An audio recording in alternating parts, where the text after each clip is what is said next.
An air ambulance with one of 3 patients lifts off from the Deep Bay Marina after an explosion that rocked the entire neighborhood this morning. The house just shook. Felt like one of the cedar trees fell on the house. All of my neighbors are all reporting that their house just moved.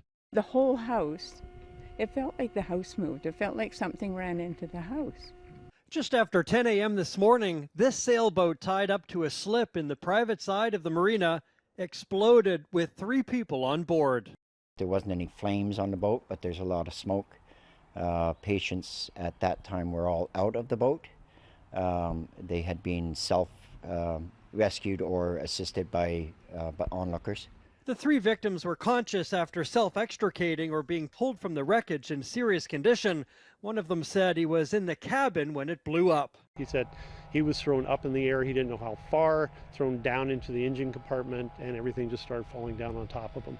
And we're learning that man's name is Doug, the wharfinger for the private marina, who went to help the people on the boat who'd said they were having some kind of trouble. They called him to see if he could come down and help. Apparently the boat hadn't been in here for that long, so he's a very handy sort of guy and will help people out anytime. And now it's believed he's the most seriously injured in critical condition, while the other 2 are now in stable condition. The suspected cause is leaking propane that ignited. Tied up beside the sailboat, you can see the Royal Canadian Marine Search and Rescue boat from Station 59 Deep Bay. It took a serious hit in the explosion.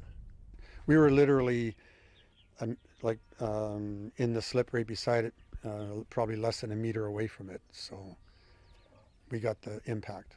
About 2 hours after the explosion, and with a haunting scraping sound, the sailboat succumbed to the damage and sank to the bottom of the marina, leaving the water strewn with debris.